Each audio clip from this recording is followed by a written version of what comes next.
Alléluia. Bienvenue à tous. Que ce soit encore le Seigneur puisse nous visiter, nous faire du bien. Et à vous qui êtes en ligne, soyez aussi bénis, que le Seigneur vous visite et vous fasse du bien. Je veux lire avec vous pour m'encourager, pour nous encourager, dans le psaume 119 au verset 1 à 3.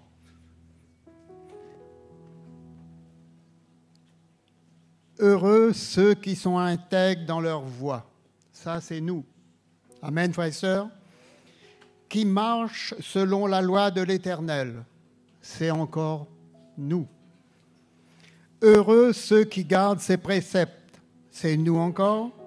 Qui le cherchent de tout leur cœur. Ben ça, c'est nous encore. Qui ne commettent point d'iniquité. Bien sûr, c'est nous. Et qui marchent dans ses voies. Amen, c'est nous. Amen. N'est-ce pas? On est un peuple heureux. Alléluia. Amen. Nous sommes heureux. Heureux de connaître Jésus. Heureux d'avoir fait alliance avec Jésus. Heureux de marcher dans ses voies et de le connaître, d'avoir cette relation, cette communion avec lui. Amen, frères et sœurs. Ben, puisque nous sommes heureux, allons nous mettre debout et allons le chercher, le prier, le louer de tout notre cœur, avec un cœur reconnaissant. Seigneur, ce soir, nous sommes là devant toi, nous, ton peuple, et nous voulons, Seigneur, incliner nos cœurs devant ta majesté et venir avec un cœur reconnaissant pour te louer, pour t'adorer, pour te remercier, Seigneur, pour ce que tu as fait pour nous, pour ce grand, pour ce merveilleux salut que tu nous as accordé à la croix. Seigneur, ce soir, nous voulons nous disposer nos cœurs pour l'adoration. Nous voulons disposer nos cœurs, Seigneur, pour recevoir de toi, à travers le message de l'Évangile, Seigneur, que tu as mis dans le cœur de ton serviteur. Seigneur, nous voulons encore être fortifiés. Nous voulons encore, Seigneur, recevoir ce que tu as mis en réserve pour tout un chacun de nous. Reçois toute la gloire, toute la louange, tout l'honneur, notre Seigneur et notre Dieu, dans le nom merveilleux et glorieux de Jésus. Amen. Alléluia. On peut acclamer le Seigneur ce soir. On va se réjouir dans sa présence ce soir. Alléluia. C'est la journée que le Seigneur a faite. Oui, c'est la journée que le Seigneur a faite. Réjouissons-nous et soyons heureux. C'est la journée que le Seigneur a faite. Réjouissons-nous. Soyons heureux. Alléluia, chantons Alléluia, Alléluia, Alléluia, Alléluia, chantons Hosanna, oui, Alléluia, Alléluia, Alléluia, réjouissons-nous. Soyons heureux,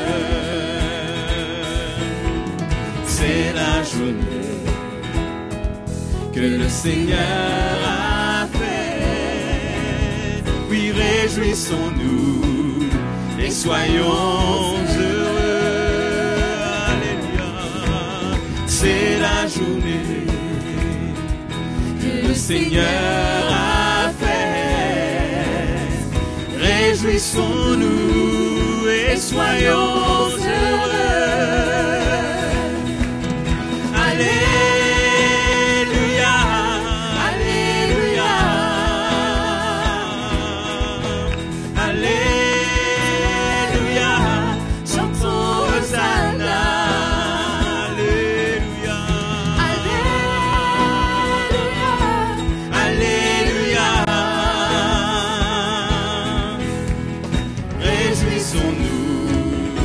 Soyons heureux. Chantons, c'est la journée. C'est la journée. Oui, merci Seigneur. Que le Seigneur a fait.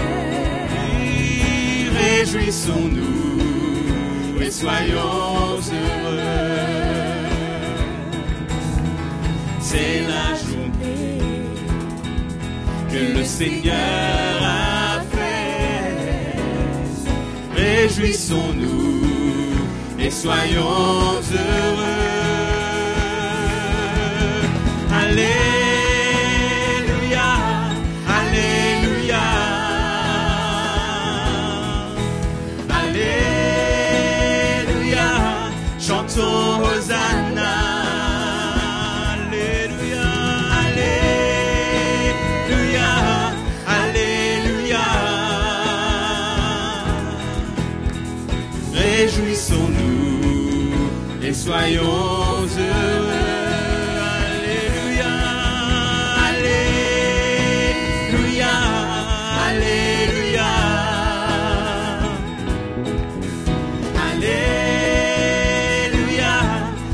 Hosanna,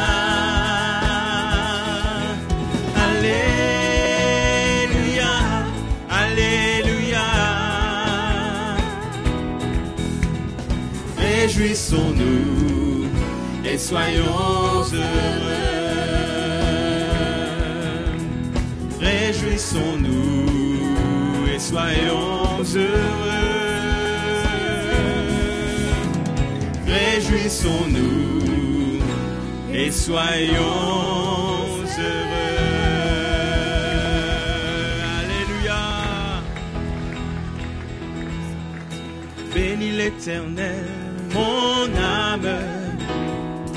Bénis l'Éternel, mon âme.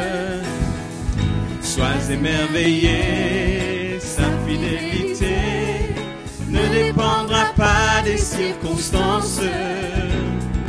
Bénis l'Éternel, mon âme. Bénis l'Éternel, mon âme.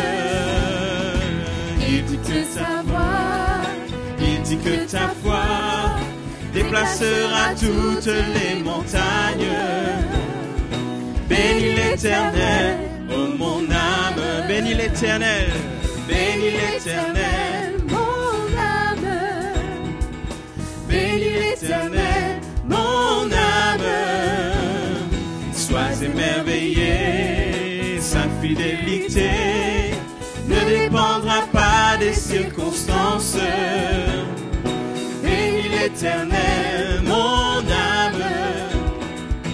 Bénis l'Éternel, mon âme. Oui, écoute sa voix. Écoute sa voix. Il dit que ta foi déplacera toutes les montagnes. Bénis l'Éternel, oh mon âme. Quand tout s'effondre, sombre, je sais que tu es là. Et que m'importe si les portes se ferment sur mes pas, je suis en marche sous l'arche de ton amour pour moi. Jésus, tu es roi et je viens à toi. Bénis l'Éternel, mon âme. Oui, bénis l'Éternel, mon âme. Sois émerveillé, sa fidélité ne dépendra pas des circonstances. Bénis l'Éternel, mon âme. Bénis l'Éternel, mon âme. Écoute sa voix, il dit que ta foi déplacera toutes les montagnes. Bénis l'Éternel, oh mon âme. Quand tout s'effondre, sombre, je sais que tu es là. Et que m'importe si les portes se ferment sur mes pas, je suis en marche sous l'arche de son amour pour moi. Jésus, tu es roi et je viens à toi. Bénis l'Éternel, mon âme. Bénis l'Éternel, mon âme. Sois émerveillé, sa fidélité ne dépendra pas des circonstances. Bénis l'Éternel, oh mon âme. Bénis l'Éternel, oh mon âme. Bénis l'Éternel, oh mon âme. Merci Jésus. Alléluia, Seigneur, c'est une grâce. C'est une grâce que de t'appartenir. Seigneur, c'est une grâce que de savoir que tu es là en toutes circonstances. Seigneur, notre espérance est en toi, Jésus. C'est vrai, Seigneur, quand tout s'effondre, quand tout sombre autour de nous, Seigneur, tu es notre lumière, Seigneur Jésus. Tu es notre espérance. Nous pouvons avoir la paix en toi, Seigneur Jésus. Seigneur, ce soir, je suis reconnaissant pour cela. Nous sommes reconnaissants pour cela. Oui, merci, Seigneur Jésus, pour ta fidélité envers moi. Merci pour ta patience, Seigneur. Tu es digne de ma louange. Tu es digne de mon adoration. Comme un parfum de reconnaissance, je viens te chanter. Je viens te donner la gloire, Seigneur Jésus. Merci, mon roi.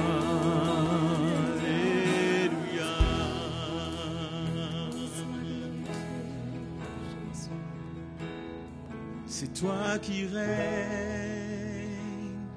c'est toi qui vis, c'est toi qui règnes dans mon cœur et à jamais. Merci Seigneur. C'est toi qui règnes, c'est toi qui vis, c'est toi qui règnes dans mon cœur et à jamais. Et à jamais, alléluia, et à jamais,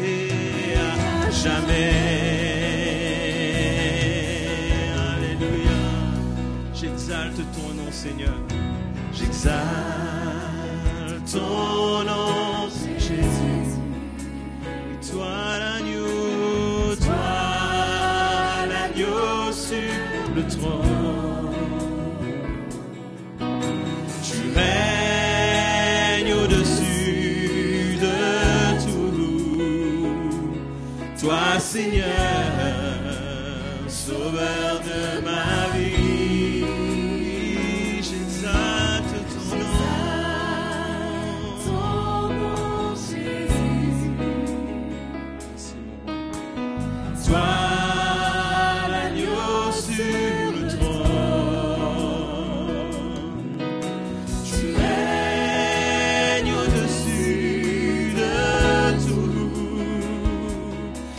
Seigneur, sauveur de ma vie, oui, c'est toi qui règnes, c'est toi qui règnes, c'est toi qui vis, c'est toi qui règnes dans mon cœur et à jamais,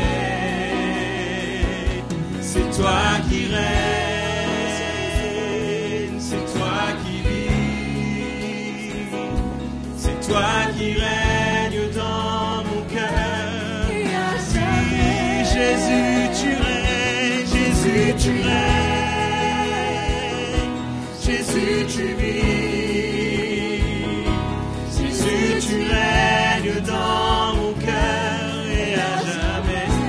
Jésus, Jésus, tu vis, tu règnes dans mon cœur et à jamais.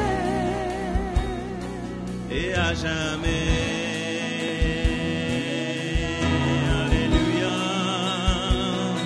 Il règne à jamais sur le trône. Oui, ce soir adorons-le. Exprimons-lui combien nous l'aimons, combien il est saint, il est glorieux. Nous le couronnons de nos louanges. Alléluia, ô Seigneur Jésus. Tu règnes à jamais, mon roi. Tu règnes à jamais, Seigneur Jésus. Oh Jésus.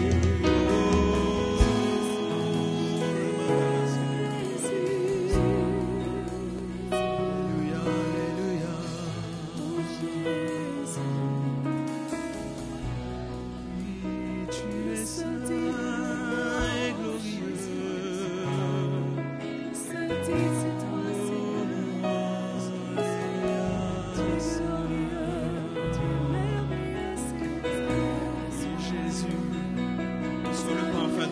ce soir, Jésus. Reçois le parfum du cœur de ton Église. Cette Église que tu prépares, Seigneur. Ton épouse que nous sommes. Quelle joie de t'adorer. Frères et sœurs, donnons-lui la gloire, donnons-lui l'honneur. Que rien ne nous empêche de l'adorer ce soir.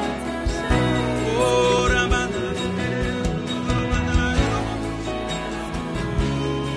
Alléluia. Oui, Jésus. Alléluia. Merci, Jésus.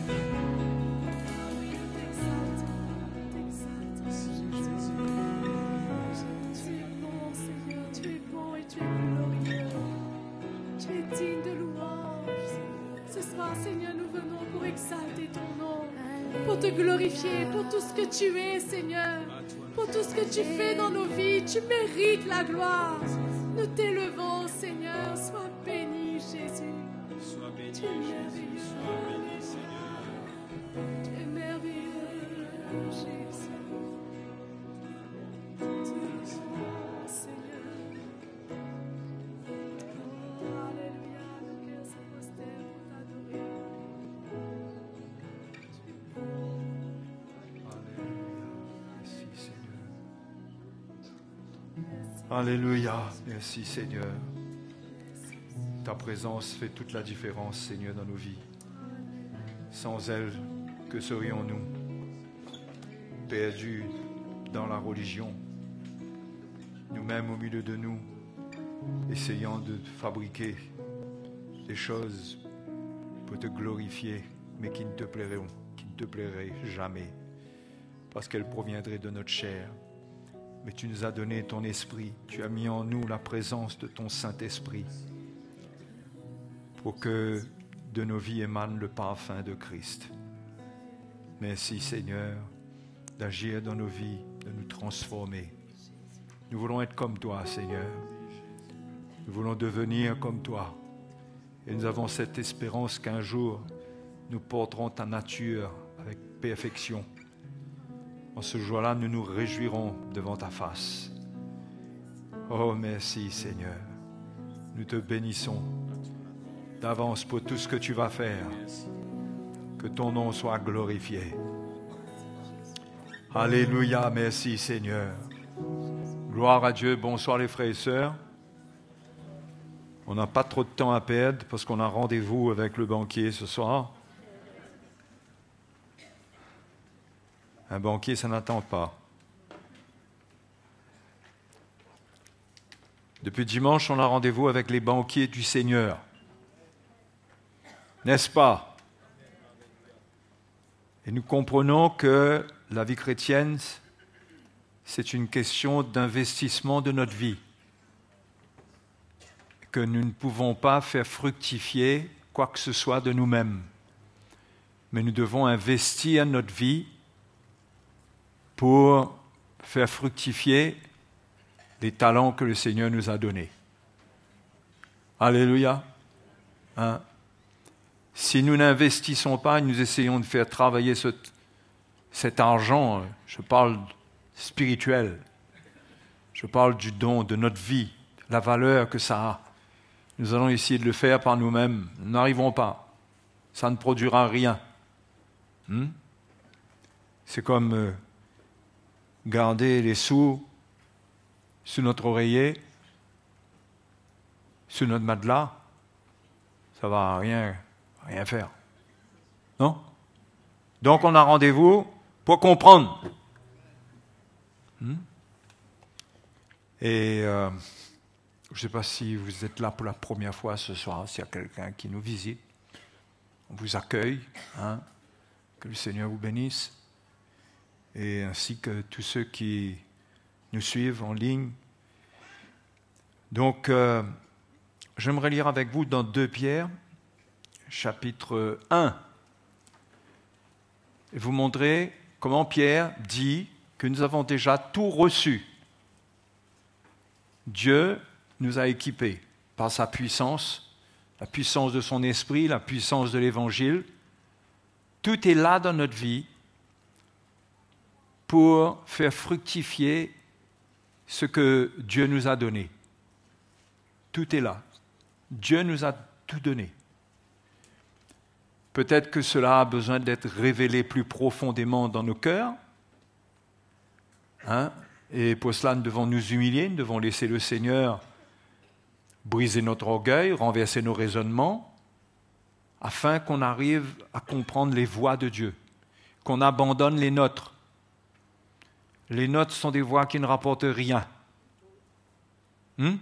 Quand un homme marche dans son propre chemin, sa propre voie, dans sa propre sécurité, il ne va rien retirer si ce n'est qu'il va se faire séduire par l'ennemi et tombera dans ses pièges. Mais 2 Pierre, chapitre 1, nous dit que sa divine puissance nous a donné tout ce qui contribue à la vie et à la piété au moyen de la connaissance de celui qui nous a appelés par sa propre gloire et par sa vertu. Celle-ci nous assure de sa part les plus grandes et les plus précieuses promesses, afin que par elle vous deveniez participants de la nature divine en fuyant la corruption qui existe dans le monde par la convoitise. Et Pierre parle des éléments qu'il faut ajouter, des vertus qui doivent être là, et qui demandent de nous de donner notre vie. Il dit qu'il faut ajouter à la fois la vertu, la recherche de faire ce qui est bien, la connaissance pour bien faire les choses, la maîtrise de soi pour ne pas gâcher ce qui est en train de se faire, qui est bien. La patience, pareil, à la patience, la piété, c'est-à-dire avoir une relation avec Dieu qui lui est agréable. Avec cela, l'amitié fraternelle, et à l'amitié fraternelle, l'amour. Il dit que si ces choses sont en nous, nous ne serons pas oisifs ni stériles pour la connaissance de notre Seigneur Jésus.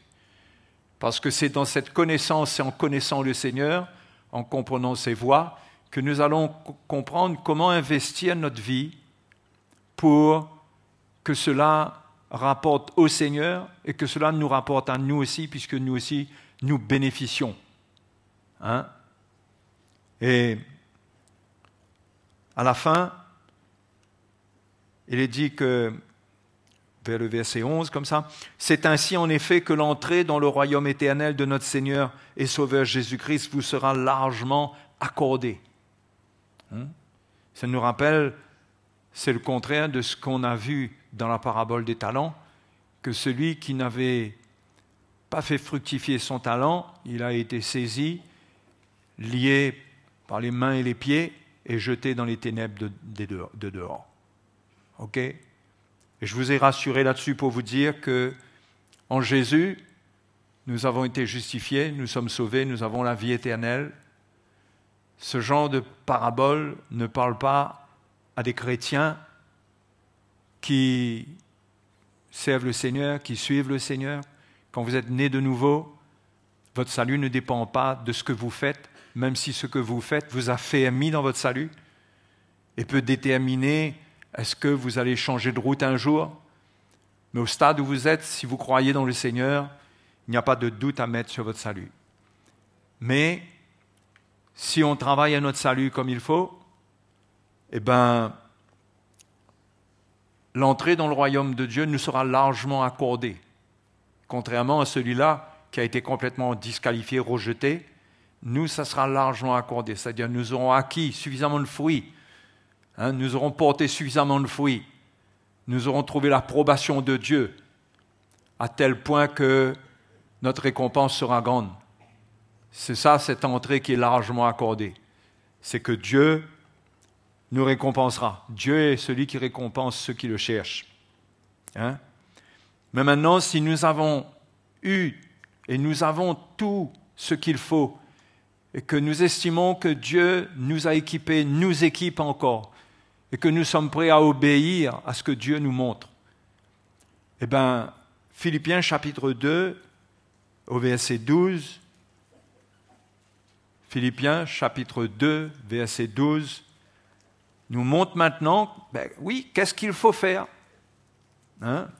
Paul dit, « Ainsi, mes bien-aimés, comme vous avez toujours obéi, mettez en œuvre votre salut avec crainte et tremblement.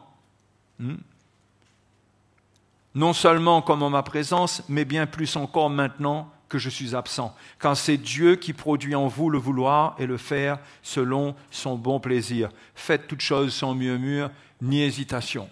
Si nous avons maintenant tout ce qu'il faut, si Dieu nous équipe, nous donne les matériaux, c'est à nous de mettre en œuvre la construction de notre vie. C'est à nous d'utiliser les matériaux que Dieu nous donne. Comme on l'a lu dans 2 Pierre, chapitre 1. Sa divine puissance nous a donné tout ce qui contribue à la vie et à la piété. Dans cette divine puissance, il y a les dons que Dieu a fait à l'Église, les ministères pour nous enseigner, pour nous amener, pour investir en nous la parole de Dieu. Il y a les dons de l'Esprit. Il y a la grâce qu'il met sur notre vie, selon le talent, selon notre capacité. Il y a une quantité de talent qui nous est réservée. Dieu nous a prévu une mesure de grâce pour nous. Nous avons tout ce qu'il faut. Et si nous ne sommes pas arrivés à cette conviction, peut-être que c'est que nous ne cherchons pas le Seigneur, nous ne sommes pas en communion avec lui pour garder cette foi-là. Mais Paul invite les Philippiens, il dit « Comme vous avez toujours obéi, mettez en œuvre votre salut avec crainte et tremblement. » De peur de n'avoir aucune récompense, de perdre tout ce que Dieu a prévu pour vous. Il dit « Maintenant, mettez en œuvre votre salut. » Et il dit « Comme vous avez toujours obéi. » Et la clé est toujours dans l'obéissance. L'obéissance. Et quelle était la nature de l'obéissance des Philippiens? Quelle est cette obéissance quand il dit « Comme vous avez toujours obéi ». Ce n'est pas une obéissance légaliste. On peut trouver ça dans 2 Corinthiens chapitre 8, lorsque Paul rend témoignage des églises de la Macédoine, parmi lesquelles se trouvait l'église de Philippe. 2 Corinthiens chapitre 8, verset 1, nous dit « Nous vous faisons connaître, frères, la grâce de Dieu qui s'est manifestée dans les églises de la Macédoine. À travers la grande épreuve de leurs afflictions, leur joie débordante et leur pauvreté profonde, ont produit avec abondance de riches libéralités de leur part. Ils ont, je l'atteste, donné volontairement selon leurs moyens et même au-delà de leurs moyens, nous demandant avec de grandes instances la grâce de prendre part. Vous pouvez souligner dès maintenant de prendre part, on va y revenir, à l'assistance destinée aux saints. Et non seulement ils ont contribué comme nous l'espérions, mais ils se sont d'abord donnés eux-mêmes au Seigneur, puis à nous par la volonté de Dieu. Donc ça, c'était l'obéissance des Philippiens, c'était une obéissance de cœur. C'était une obéissance dans une relation avec l'apôtre Paul. Ce n'était pas quelque chose que Paul a arraché d'eux. Paul n'imposait pas cela, mais eux-mêmes, ils avaient compris dans l'Évangile, par l'Évangile, qu'est-ce qu'ils devaient faire avec leur vie. Et ils se sont donnés eux-mêmes, et la Bible dit en premier au Seigneur, puis à nous par la volonté de Dieu. Ils ont compris la volonté de Dieu, ils ont compris qu'il fallait qu'ils se donnent, qu'ils investissent leur vie, qu'ils ne gardent pas leur vie pour eux-mêmes. Et tout ce qu'ils ont fait qui accompagnait cela, leur don, c'était dû à cette relation, à ce don d'eux-mêmes, au ministère de l'Évangile. Ce n'était pas des dons à des hommes d'une manière charnelle, mais c'était se donner dans la même vision, c'était soutenir, c'était accompagner. Et c'est là-dedans que nous devons investir, et c'est là-dedans que les Philippiens s'investissaient. Et c'est ça qui rapporte. Ce qui rapporte, c'est ce que la parole de Dieu nous montre. Ce qui nous rapporte à nous spirituellement, c'est ce que la parole de Dieu nous montre. Il faut une obéissance. Et regardez les modèles que la parole de Dieu nous laisse. Et prendre le même chemin. Manifester la même obéissance. C'est cela. Cette obéissance qui est une obéissance de cœur. Ce n'était pas une obéissance légaliste. Ce n'était pas que quelqu'un leur avait imposé des choses. Eux-mêmes, ils ont demandé depuis longtemps à ce qu'ils contribuent financièrement. Eux-mêmes, ça venait d'eux. Donc il y avait un fruit qui était là. Ce n'était pas quelque chose que Paul réclamait, c'était quelque chose qui se trouvait dans leur cœur. Et l'obéissance qui doit se trouver dans notre vie, c'est une obéissance de cœur. C'est ce que l'Épître aux Romains nous dit, Romains 6, 17. « Mais grâce soit rendue à Dieu de ce que, après avoir été esclaves du péché, vous avez obéi de cœur à la règle de doctrine dans laquelle vous avez été instruits. » Vous avez obéi de cœur. C'est important de revenir à ces bases-là ou d'y être, parce que l'obéissance chrétienne, ce n'est pas de l'obéissance à des lois. C'est pas tu donneras tant, tu feras ceci, tu feras cela. C'est une obéissance de cœur. Où on a compris la doctrine de Christ, la forme de doctrine dont Paul parle, la règle de doctrine ou la forme de doctrine. C'est une doctrine qui n'est pas une doctrine qui demande de comprendre intellectuellement beaucoup de choses. C'est un don de la vie. Cette doctrine, c'est donne ta vie. Associe-toi. Et tout le plan de Dieu, tous les bénéfices de Dieu pour notre vie se trouvent là-dedans, dans le don de notre vie. Ce n'est pas dans la compréhension des choses seulement. La compréhension, c'est pour nous convaincre et nous amener à donner notre vie. D'accord ? Quand on va à l'école, c'est pour comprendre comment travailler. Aller à l'école, ça ne nous donne pas le salaire pour le métier. Non, on apprend pour mettre en œuvre. D'accord ? Et quand on le fait, eh ben, on a notre salaire. OK ? Donc, il est important de comprendre cette obéissance de cœur. Tant qu'on se sent obligé de faire des choses, on n'a pas compris l'Évangile, on n'a pas été en contact dans l'esprit avec l'Évangile, avec le cœur du Seigneur, pour que ça déclenche cet élément-là. Et on est peut-être sous une forme d'Évangile, ou dans la manière dont nous percevons l'Évangile, c'est comme quelque chose qui réclame de nous. Et on trouve dur, c'est comme cet homme qui n'a pas fait valoir son talent. On trouve dur, on trouve que c'est dur. On dit, mais Seigneur, moi tu étais un homme dur. C'est ce que cet homme a dit. Mais si l'obéissance vient de notre cœur, parce que les choses se passent en nous, nous aurons cette obéissance, cette réponse de cœur que Dieu cherche. Dieu ne nous demande pas, sous la Nouvelle Alliance, une obéissance à des lois. Tu dois faire, tu ne dois pas faire. Ça a été aboli, ça. Dieu veut une obéissance de cœur. C'est différent. Quand ton cœur parle, c'est pas que il ne t'est pas permis ou il t'est permis. C'est pas des lois qui viennent dicter ça. C'est ton cœur même qui parle. Le Saint-Esprit vit en toi. Et ton cœur parle, ton cœur a été purifié pour entendre le cœur de Dieu, pour ressentir le cœur du Seigneur. Et tu réponds de cœur. C'est une communion avec le Seigneur de cœur. Donc ça crée une obéissance de cœur. C'est ça que Dieu cherche.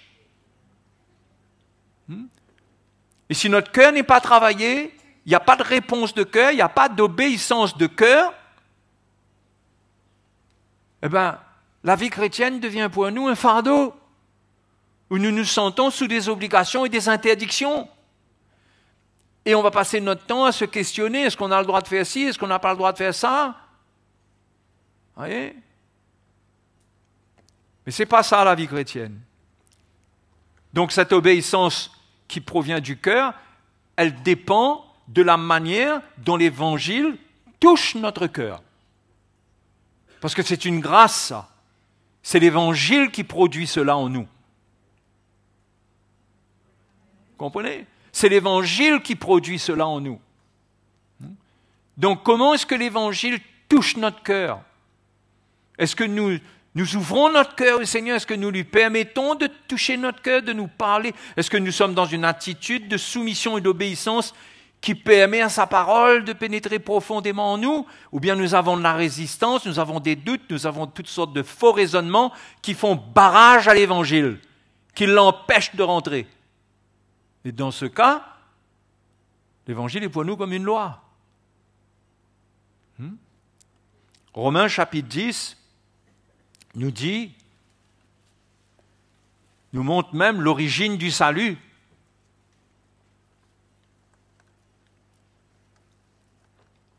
Romains 10, verset 8. Paul parle de la parole de la justice en Christ. Il dit donc, la parole est près de toi, dans ta bouche, cette parole. Elle est dans ta bouche et dans ton cœur. Or, c'est la parole de la foi que nous prêchons. Si tu confesses de ta bouche le Seigneur Jésus, et si tu crois dans ton cœur que Dieu l'a ressuscité des morts, tu seras sauvé. Car c'est en croyant du cœur qu'on parvient à la justice, et c'est en confessant de la bouche qu'on parvient au salut, selon ce que dit l'Écriture, quiconque croit en lui ne sera point confus. Dans le salut de Dieu, il n'y a pas de confusion, parce que c'est dans notre cœur que nous expérimentons les choses. Nous expérimentons les choses au plus profond de nous-mêmes. Ce n'est pas des choses intellectuelles où on peut remettre en question ce qu'on a compris. Mais cette parole agit au fond de notre cœur et elle amène la foi dans notre cœur. Et cette foi, c'est cette foi qui provient du cœur qui va produire cette obéissance de cœur.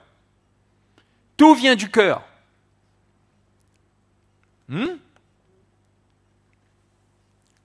Il faut comprendre ces choses-là. La vie chrétienne provient de l'état de notre cœur, dépend de l'état de notre cœur. Ce qu'a dit le livre des Proverbes n'est pas démodé. Garde ton cœur plus que toute autre chose, car de lui viennent les sources de la vie. L'Épître aux Hébreux nous montre que quand le cœur du peuple de Dieu devient mauvais et se détourne de Dieu, devient incrédule, là est le danger, l'Épître aux Hébreux. C'est là qu'il y a une désobéissance parce que le cœur n'est plus avec. Il ne faut pas perdre la connexion avec le Seigneur, la communion avec Jésus, avec sa parole, parce que c'est la puissance qui engendre en nous tout ce qu'il faut pour la vie chrétienne. Si on a une attitude de cœur, une posture de cœur qui n'est pas bonne, l'Évangile ne nous atteindra pas et on n'aura pas cette obéissance de cœur. Et on n'arrivera pas à se donner comme les Philippiens. On n'arrivera pas parce qu'on aura des doutes, parce qu'on se posera 1000 questions, et on laissera le diable nous séduire. C'est pourquoi constamment le cœur doit être pur, il nous faut nous repentir, il nous faut pardonner, il faut que ce cœur-là soit en état pour que la prédication de l'Évangile continue à planter la pensée de Dieu en nous, pour que cela, son travail continue, et qu'on fait toute chose sans murmure ni hésitation. Et la première chose à faire sans murmure ni hésitation, c'est d'ouvrir notre cœur, c'est de croire de tout notre cœur.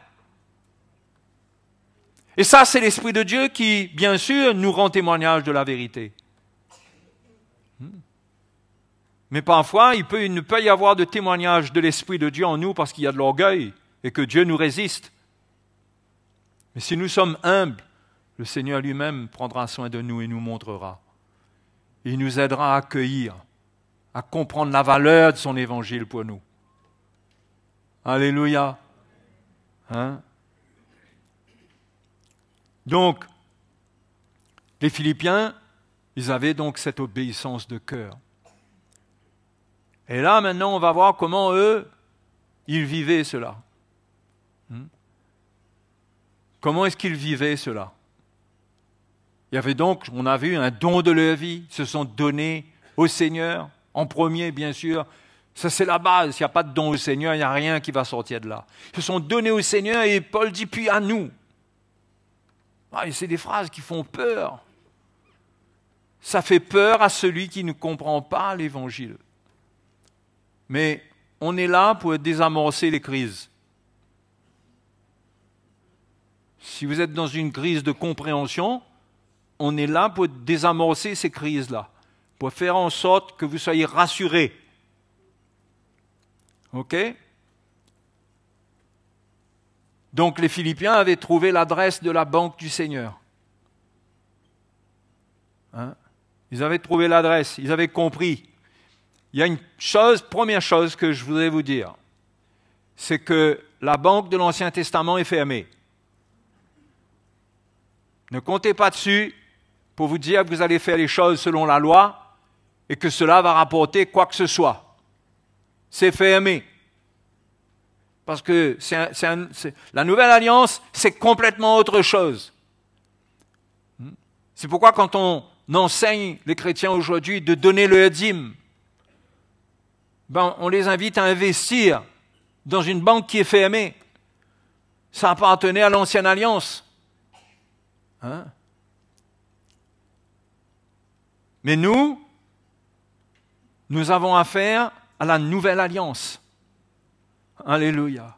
Et on va voir Philippiens chapitre 1, verset 3. Regardez ce que Paul dit. Et on va comprendre que nous sommes appelés à devenir partenaires avec le banquier. Hein? Nous sommes partenaires, nous ne sommes pas juste un client. Nous sommes partenaires.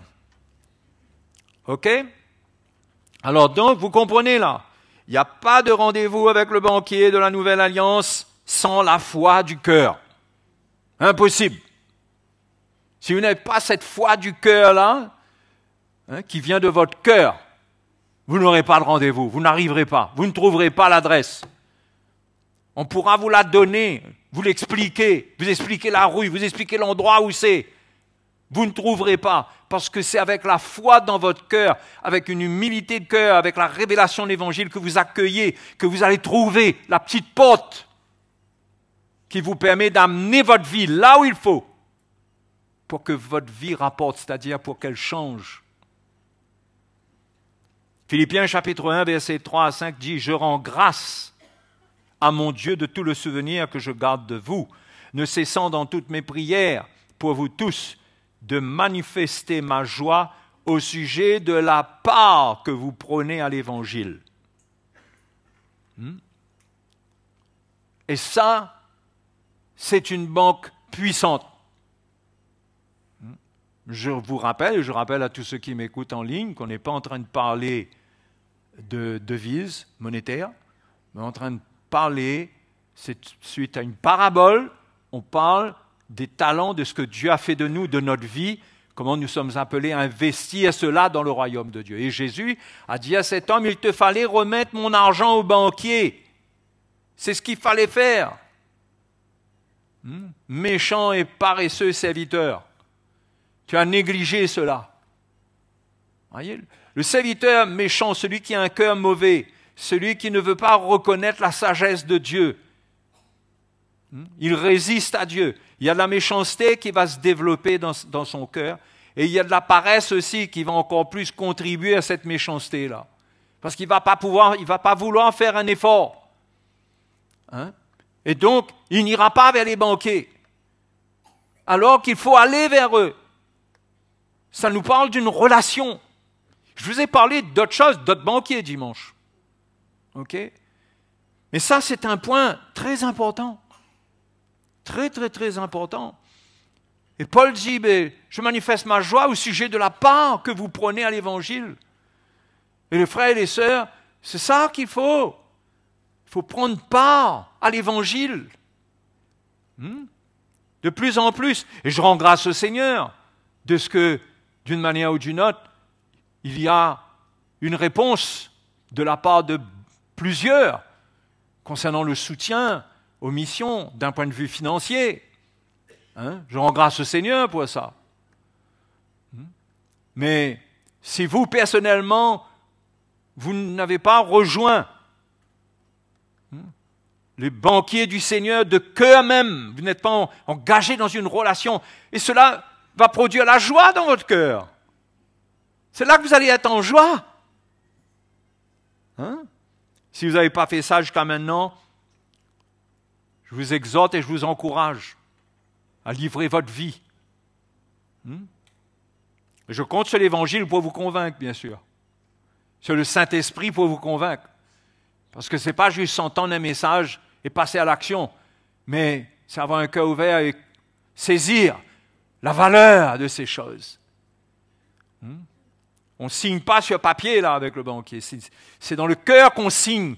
Quand on dit Amen, quand on dit oui, quand on est d'accord parce qu'on a vu.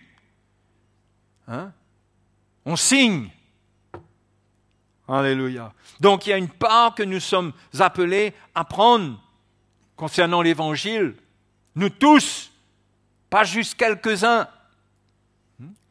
Et dans Philippiens chapitre 4, on voit comment Paul remercie l'église de Philippe.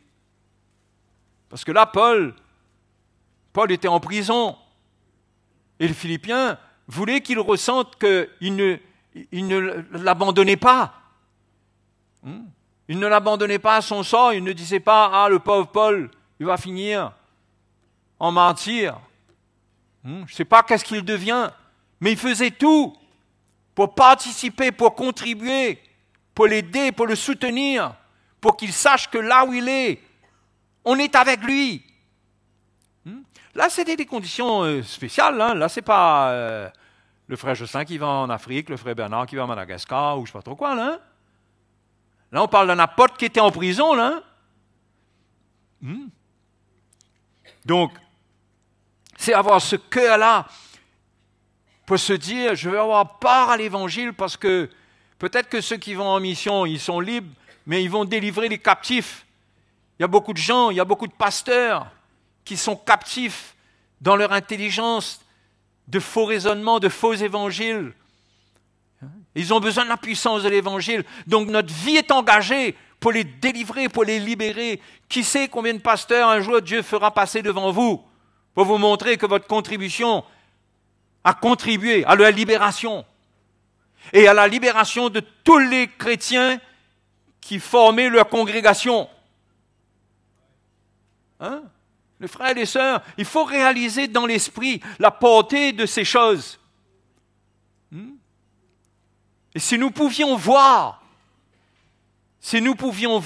comme dans un tableau, sur un ordinateur, si nous pouvions voir, comme on pourrait nous expliquer que si on met tant, on gagne tant, ça rapporte tant, on a le chiffre exact. Eh bien, je crois qu'on serait tous très enthousiasmés à miser.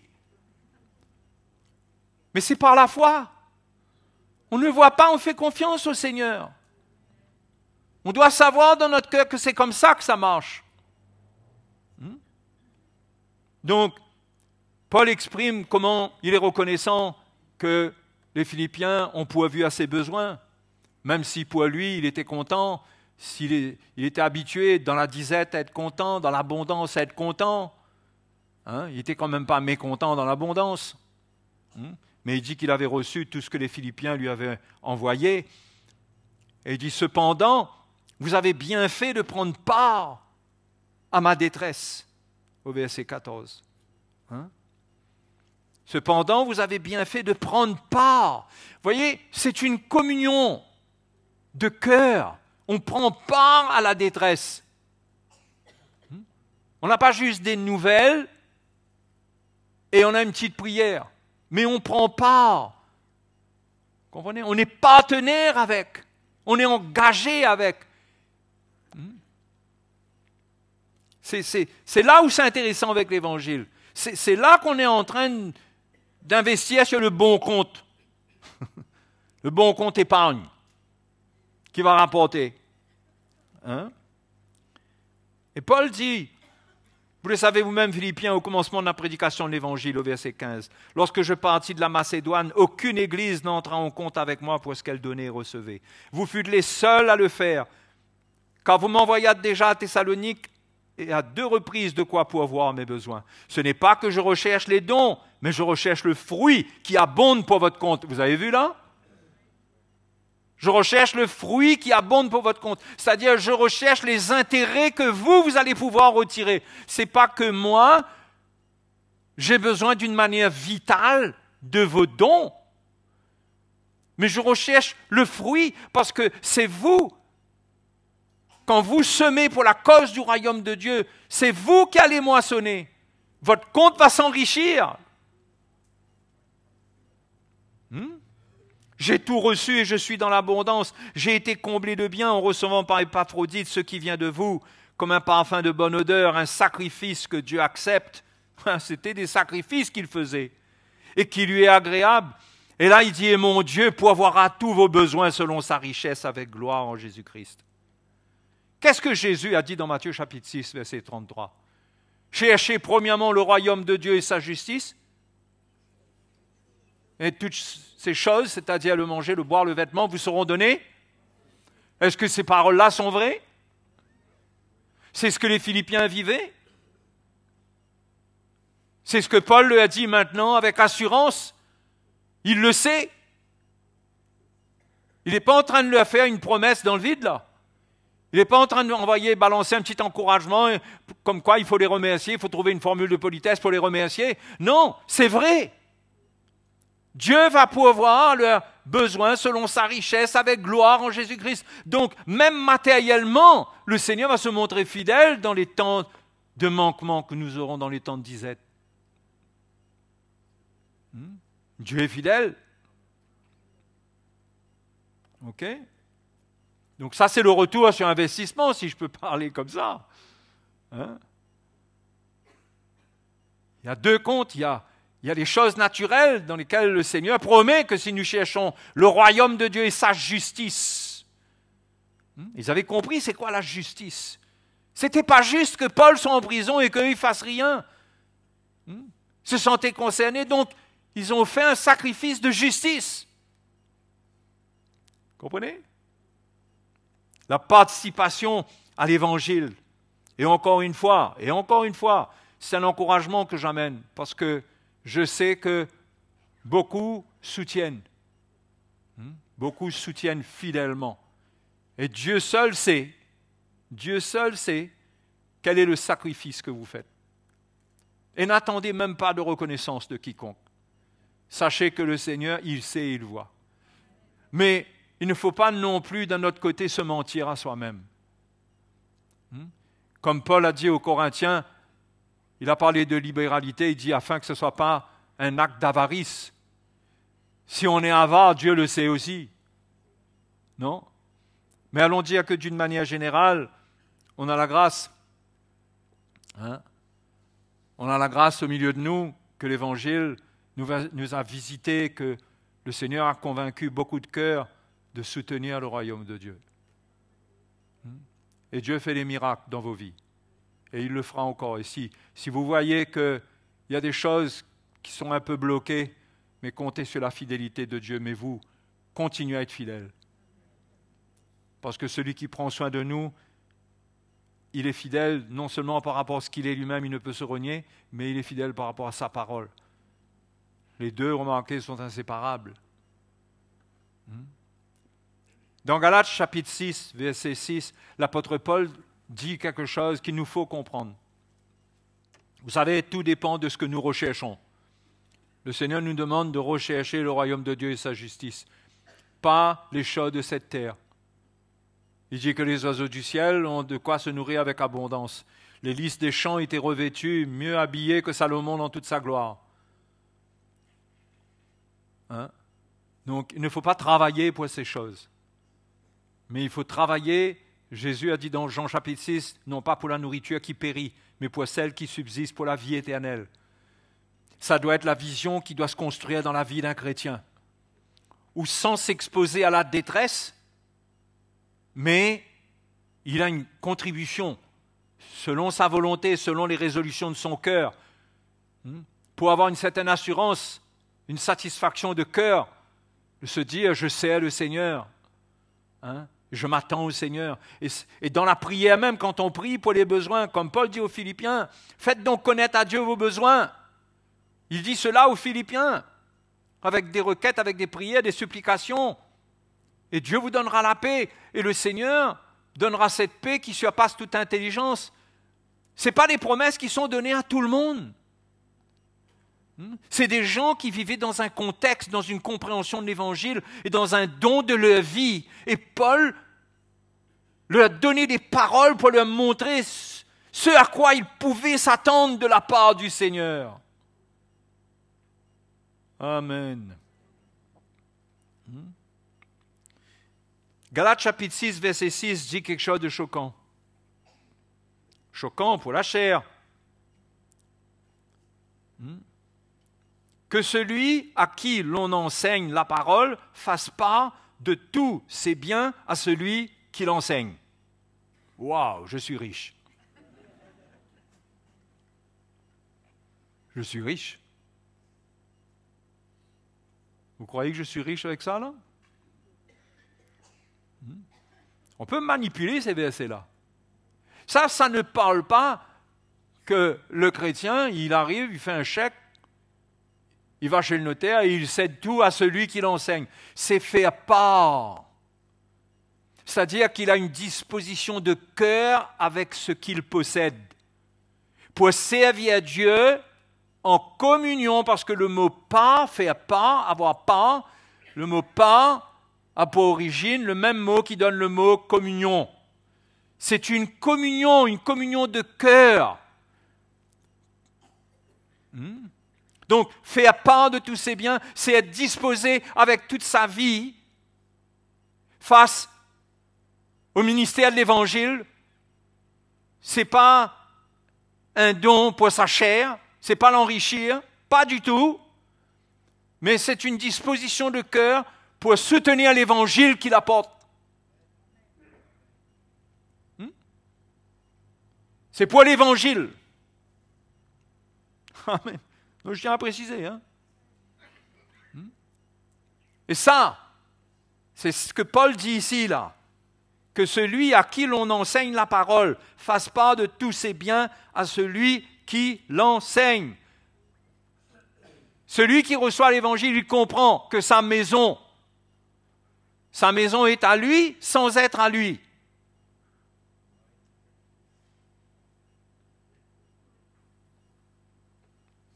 On lit dans 1 Corinthiens 20. Il faut absolument confirmer ça avec autre chose, parce que c'est costaud, là.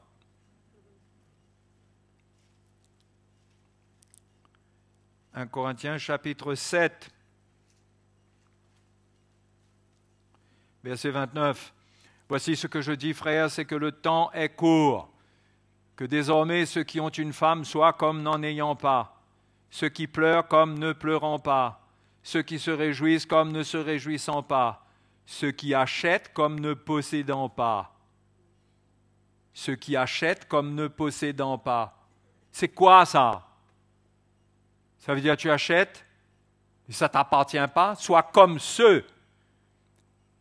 C'est une disposition de cœur qui met à la disposition de l'Évangile ce que tu as. Et tu ne regardes pas aux choses que tu possèdes comme des choses qui t'appartiennent en propre, comme le livre des Actes nous dit que personne ne regardait ses biens comme lui appartenant en propre, mais il regarde cela comme des choses qui ont été acquises pour la gloire de Dieu. Pour l'hospitalité, une belle maison, ça sert à ça. Ça ne veut pas dire qu'il faut entrer dans un gros crédit pendant 30 ans et ne pas pouvoir payer et se dire ça, j'avais fait ça pour l'hospitalité. Il ne s'agit pas d'entrer dans des choses mirobolantes qui dépassent notre capacité. Mais notre vie, dans la mesure des talents que Dieu nous a donnés, c'est pour investir. Il y a 2 talents qui ont été donnés, les 2 doivent être investis. Ça veut dire que tout ce qui nous a été donné doit être investi. Non? Investi, comment on comprend là? C'est dans le cœur. C'est qu'on désire que toute notre vie serve le Seigneur. C'est comme ça que ma voiture va servir le Seigneur, c'est pour l'Évangile. Si on a besoin de moi, si le royaume de Dieu a besoin de ma voiture, si le royaume de Dieu a besoin de ma maison, Mais ça n'est pas forcé, parce que personne ne peut venir forcer cela et prendre cela. C'est toi qui dois ouvrir ton cœur, être dans la foi, et que devant le Seigneur, c'est comme un sacrifice. C'est un désir qui est vrai. C'est un désir qui est vrai. C'est faire part de tous ses biens. Ce n'est pas donner tous ses biens. Pareil au niveau des finances. C'est faire part. C'est-à-dire se dire, eh ben, si je gagne, ce n'est pas la grâce de Dieu. Si j'ai un don dans un métier et que je travaille et que cela me donne un salaire, eh bien, il y a dedans pour investir pour le royaume de Dieu. Donc je ne fais pas, ça ne veut pas dire que je viens tenir un langage, mais je n'ai pas un langage pour faire connaître, ce n'est pas juste ça. Ça peut se passer comme ça. Ça peut se passer comme ça. Mais cela pour vous dire que c'est important de comprendre c'est quoi prendre part à l'Évangile, participer.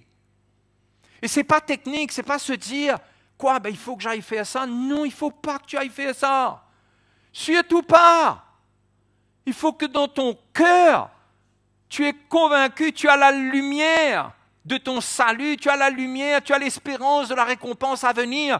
Et tu te dis, ça c'est pour ça, c'est une conviction.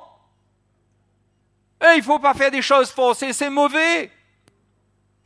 C'est mauvais de faire des choses forcées.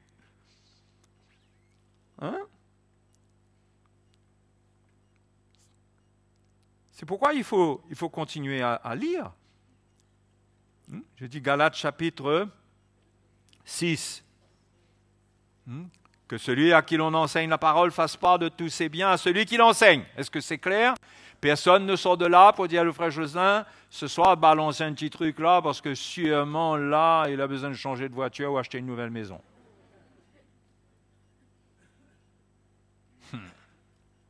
Dites pas ça, faites pas ça, s'il vous plaît. OK? Il faut bien qu'on parle de ces choses. Le verset 7 nous dit, ne vous y trompez pas, on ne se moque pas de Dieu. Ce qu'un homme aura semé, il le moissonnera aussi. Celui qui sème pour sa chair moissonnera de la chair la corruption. Mais celui qui sème pour l'esprit moissonnera de l'esprit la vie éternelle. Ce qu'un homme aura semé, il le moissonnera. Celui qui sème pour sa chair moissonnera de la chair la corruption. De quoi est-ce que Paul parle? On sème pour l'esprit quand on a une obéissance de cœur, quand on a la foi dans notre cœur et que c'est vrai, c'est pur, on sème pour l'esprit, il n'y a pas de part pour la chair là-dedans, donc il n'y aura pas de moisson de corruption de la chair. Celui qui se force à donner, ou qui le fait par principe, ça va se corrompre à un certain moment. Ça peut le corrompre. Ceux qui font des choses pour plaire aux hommes, qu'est-ce qu'ils attendent en retour?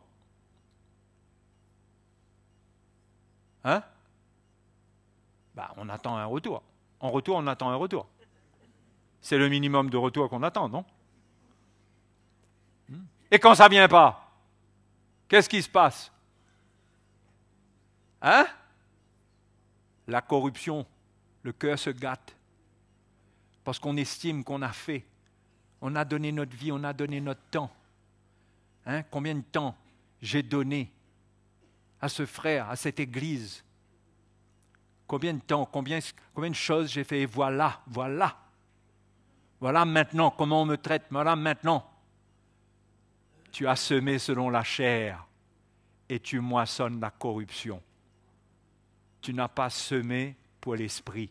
Quand tu sèmes pour l'esprit, c'est une semence claire qui ne va pas gâter ton cœur parce que c'est pour l'esprit. C'est la fidélité du Seigneur, c'est la démonstration de sa parole. Il n'y a aucune gloire pour l'homme ni pour personne. Mais il faut semer selon l'esprit, sans murmure, sans hésitation, avoir une obéissance qui est pure, afin que la lumière de l'Évangile brille au travers de nous qu'il n'y a pas de ténèbres dedans, qu'il n'y a pas de traces de ténèbres, de doute, mais il y a un cœur qui est pur pour dire oui Seigneur, c'est pour ta gloire. Alléluia. Hein? Et là, on ne prend pas, on sème pour l'esprit, pas pour la chair. Si on sème pour la chair, on moissonnera de la chair la corruption. Parce que mon cœur est pour le royaume de Dieu. Dans mon cœur, je suis en train d'obéir au Seigneur. Si c'est le Seigneur sait que je suis en train de lui obéir. Mais si je suis en train de chercher à plaire à l'homme, je sème pour la chair. Pour plaire à l'homme. Je fais des choses pour plaire. C'est là que je vais avoir des problèmes. Parce que dans le fait de vouloir plaire à l'homme, je vais chercher peut-être une position à côté. Hein? Mais si on fait ça purement pour le Seigneur voit cela. C'est glorieux. Ça l'honore. C'est placé sur un compte là. Il y a un petit capital là pour nous qui est en train de grandir. Alléluia. Hein? Celui qui sème pour l'esprit moissonnera de l'esprit la vie éternelle. Ne nous lassons pas de faire le bien. Voyez l'esprit? Ne nous lassons pas. Soyons pas découragés, soyons pas fatigués de le faire, mais ne nous lassons pas, les frères et sœurs. Car nous moissonnerons au temps convenable si nous ne nous relâchons pas. Il y a un temps où on moissonne. Hein? Il y a un temps où sur ce compte-là, Dieu nous donne des arts. Un jour, il va tout nous donner. Mais pour notre vie sur cette terre, pour nos besoins à tous les niveaux, la paix dont on a besoin, la force dont on a besoin, la grâce dont on a besoin, les choses dont on a besoin aussi, matérielles, eh bien, Dieu nous donne. Mais un jour, on aura tout. Alléluia. C'est pourquoi la foi doit être édifiée pour qu'on garde cette perspective-là. On doit avoir cette perspective de l'éternité.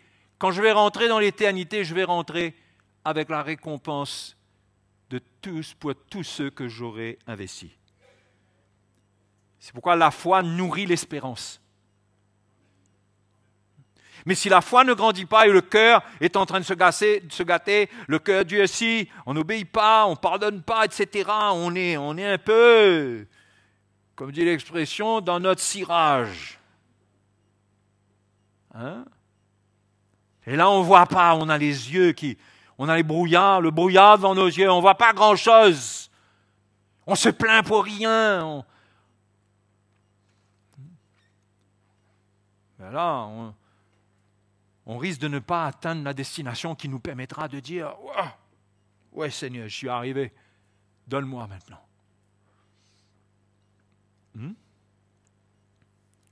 Ainsi donc, pendant que nous en avons l'occasion, pratiquons le bien envers tous et surtout envers les frères en la foi. Mais non seulement il faut semer selon l'esprit et non pas selon la chair. Vous avez compris c'est quoi selon la chair? Au fait, quand Paul parle dans Galates de semer selon la chair, il parle même plus loin que ça. Il parle de semer dans un esprit de la loi, parce que les Galates étaient retournés par la circoncision sous la loi. Donc ce qu'il faisait, il le faisait dans la chair. Vous voyez? Mais nous, on doit rester avec l'esprit. Et semer selon l'esprit, c'est-à-dire on obéit de cœur au Seigneur. Il n'y a rien qui nous oblige. Regardez ce que 2 Corinthiens chapitre 9, verset 6 nous dit. Non seulement on doit semer selon l'esprit, mais on doit comprendre que, par exemple, au niveau finance, si on a les moyens, on devrait aller quand même un peu plus loin que l'esprit de Katsu.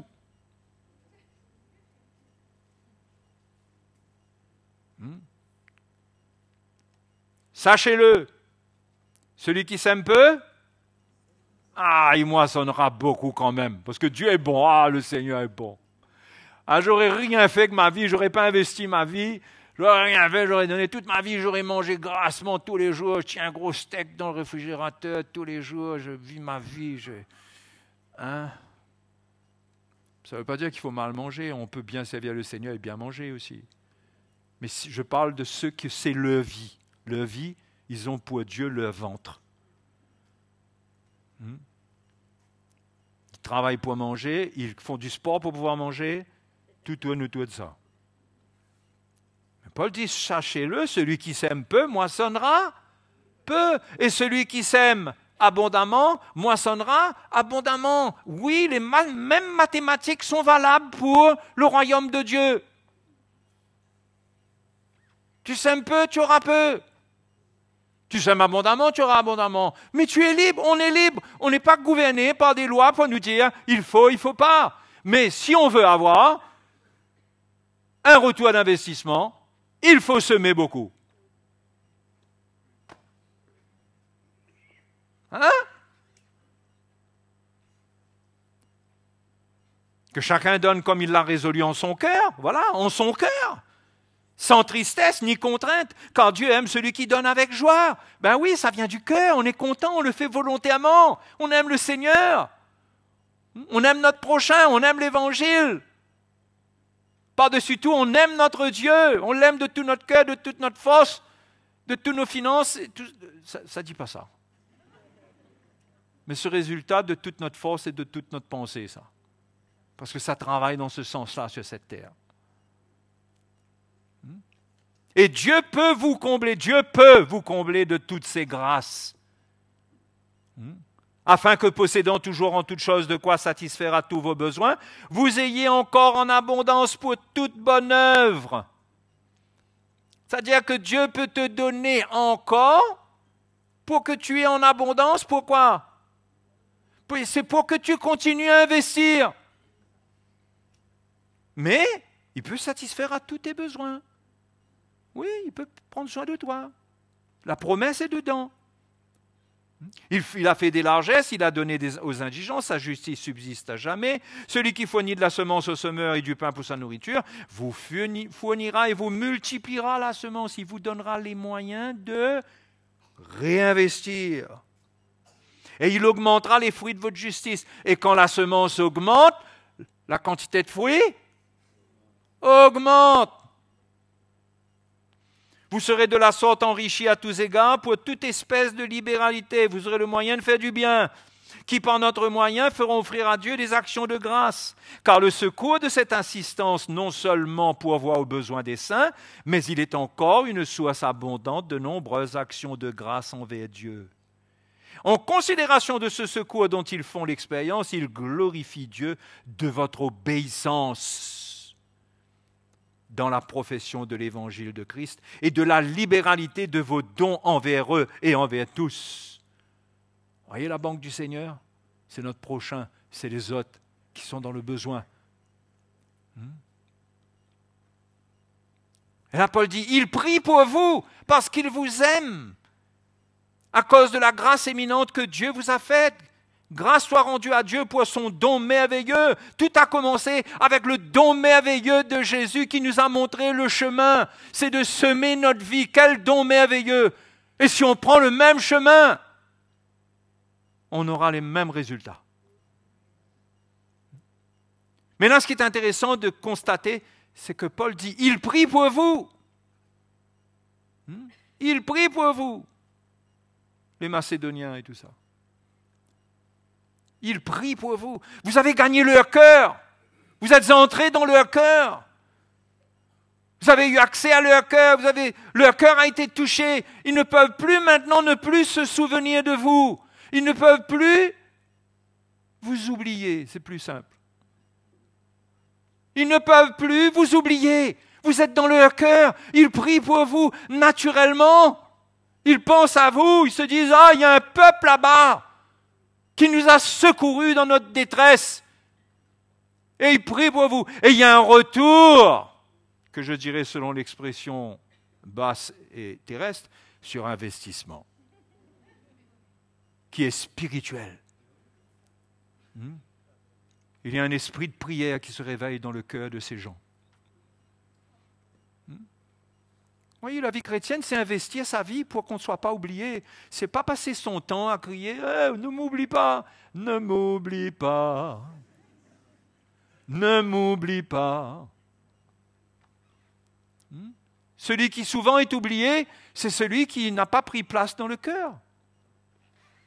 Il faut prendre place dans le cœur. et donner notre vie et secourir et faire du bien.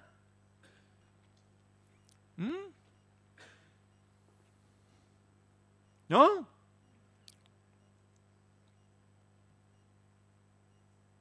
Vous avez trouvé le banquier là?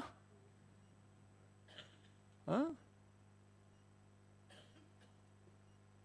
C'est comme ça qu'il faut investir dans le royaume de Dieu. C'est comme ça qu'il faut s'investir pour s'enrichir, pour devenir riche spirituellement. Et pour avoir ce dont on a besoin sur la terre, Dieu va prendre soin de nous. Dieu n'a pas laissé tomber le prophète Élie quand il était en mission en Israël. Le Seigneur a pris soin de lui. Hein? Miraculeusement. Qu'est-ce qu'il sait? Qui sait par quoi on va passer là dans les temps qui viennent? Hein? On ne sait pas, mes frères et sœurs. Ce monde est en train d'être secoué.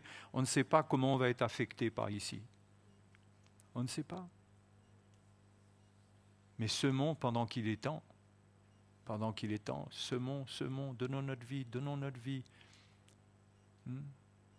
Si un jour on doit s'enfermer chez nous, Dieu enverra son ange ou son corbeau pour prendre soin de nous.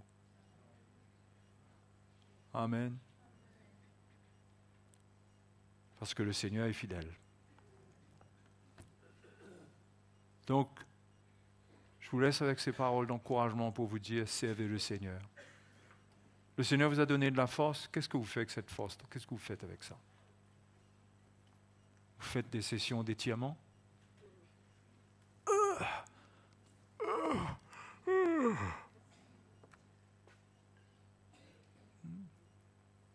Donnez votre vie. Donnez votre force. Donnez de votre intelligence. Soutenez. Mais si vous voulez soutenir le royaume de Dieu, il faut que la mort passe en vous. Parce qu'on vient servir le Seigneur avec des cœurs purs. On ne vient pas créer des problèmes dans le service de Dieu. Vous comprenez là? Mais il faut commencer quelque part. Alléluia. Je pensais avoir annoncé un bon message de l'Évangile ce soir. J'ai l'impression que j'ai imposé silence là. Mais je vous encourage, frères et sœurs. Perdez pas de temps avec votre vie. Perdez pas de temps avec une vision terrestre. Il n'y a rien chez cette terre. Il n'y a rien. Tout peut nous être enlevé comme ça. Tout. Déjà quand on meurt, on part avec rien.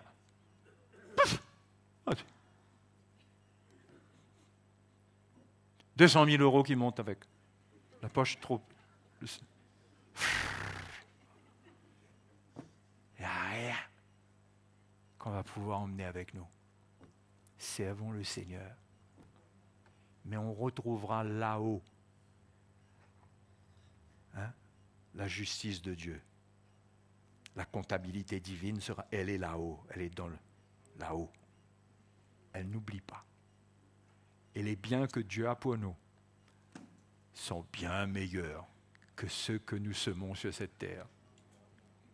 Alléluia. Allez, allons bénir le Seigneur, parce qu'il y en a qui travaillent très tôt demain matin.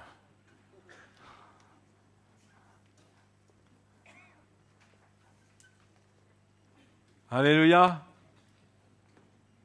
Ça va? Ça édifie votre foi? Ça vous amène dans la bonne direction? Ça vous retourne un peu? Peut-être vous êtes un petit peu à l'envers. L'Évangile vient et vous retourne et vous remet à l'endroit. Maintenant, continuez droit. Marchez droit. Alléluia.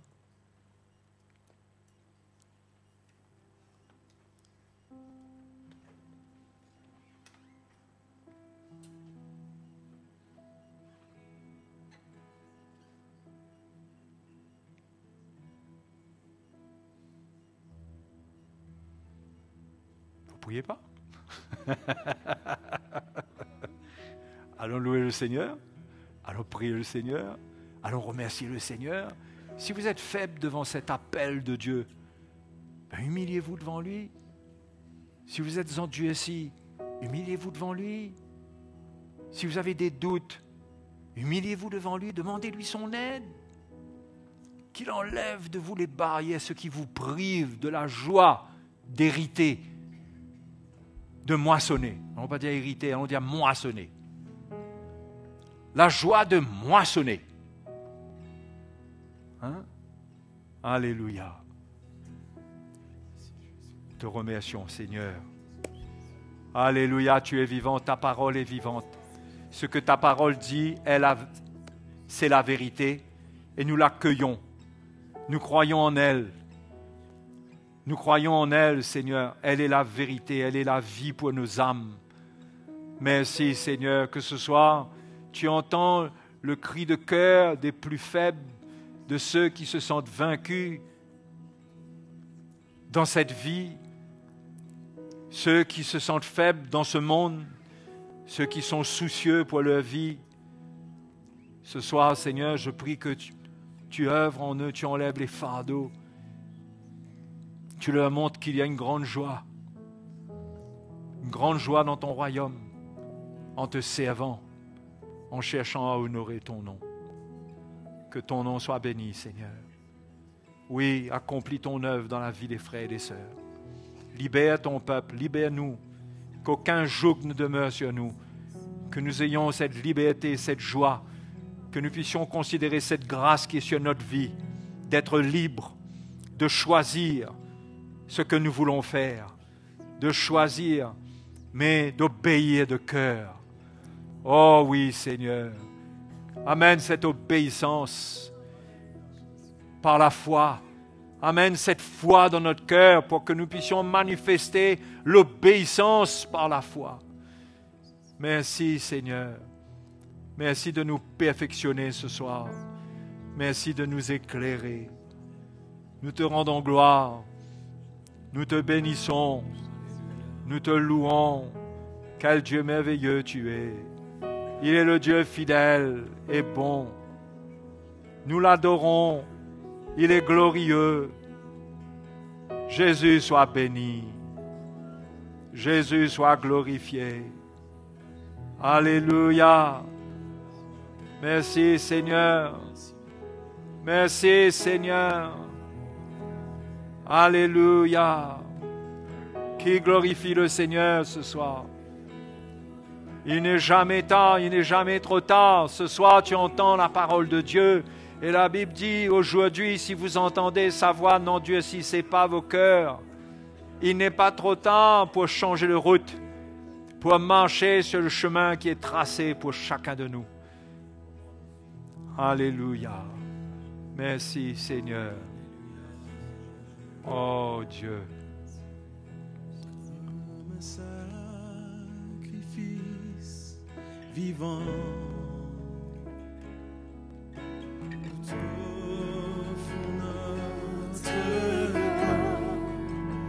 Comme un sacrifice saint et agréable à toi, comme un sacrifice vivant, nous nous donnons à toi, notre esprit, notre âme et notre corps.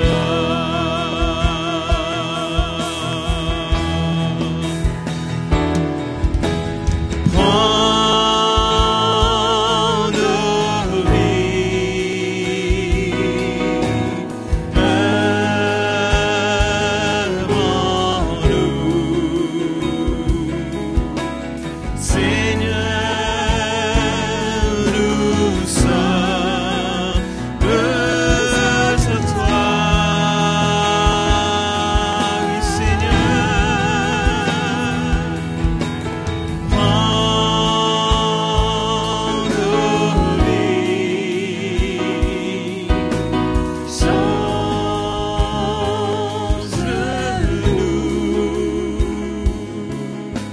Seigneur.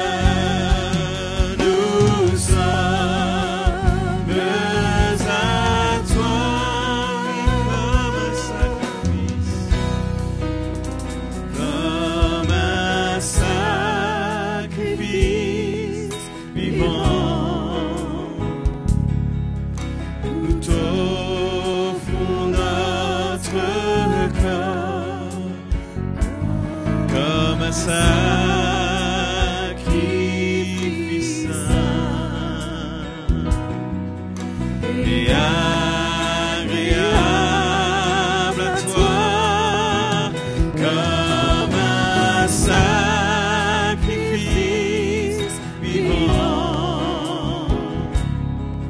Nous tout donnons à toi, notre esprit, notre âme et notre corps.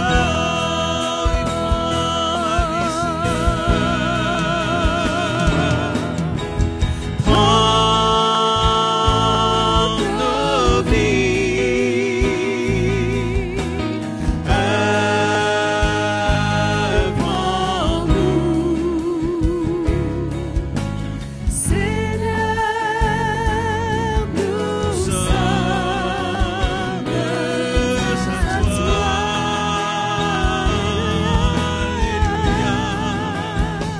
sommes à toi. Alléluia. Seigneur, Prends nos vies,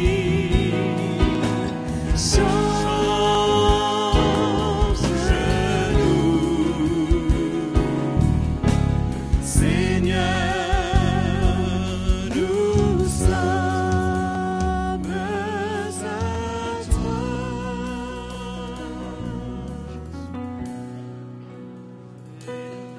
Alléluia, merci Jésus. Alléluia, comme le Seigneur est bon, mes frères et sœurs. Quelle joie d'entendre la vérité de l'Évangile.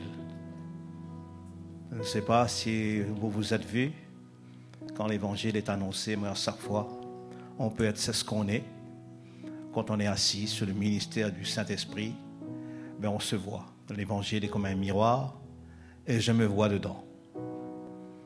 C'est pas que je m'efforce, mais j'ai envie que le Seigneur saisisse nos cœurs et nos vies et il nous emmène à accomplir sa volonté. Amen. Nous avons un seul destiné, c'est d'être un jour être dans la gloire avec le Seigneur. Amen. Notre but à nous, c'est quoi? C'est d'être un jour avec le Seigneur, n'est-ce pas? C'est pas ramasser et avoir des choses ici-bas. C'est bon pour le temps lequel que nous vivons. Mais après, je crois que l'essentiel, c'est ce que notre vie est avec le Seigneur. Quelle récompense, quel privilège. Nous ne savons pas la grâce que le Seigneur peut nous accorder pour pouvoir vivre le temps que nous avons encore à vivre dans ce corps ici-bas. Il y a des grâces lesquelles que nous voyons. Nous voyons ça comme si que... Mais non, c'est la grâce de Dieu parce que notre vie est semée pour la justice et la récompense du Seigneur est toujours là à notre côté. Amen. Alléluia. Nous bénissons le Seigneur ce soir pour l'évangile, n'est-ce pas? Et on a envie de dire haut et fort, non notre frère Jocelyn, mais à dire vraiment au Seigneur, nous sommes de cœur avec l'évangile. Nous voulons chérir l'évangile. Nous aimons l'évangile, nous aimons la parole de Dieu. Amen. Peut-être vous avez honte, vous avez peur de venir dire, frère Jocelyn, merci pour l'évangile. Et si vous le dites, eh bien, croyez-moi, il sera encouragé, nous serons tous encouragés aussi. Non? Amen. Alléluia. Mes louanges de reconnaissance et mes mains levées, je te bénirai. Te dire merci, oui, je veux te dire merci. Te dire merci, oui, je veux te dire merci, Seigneur.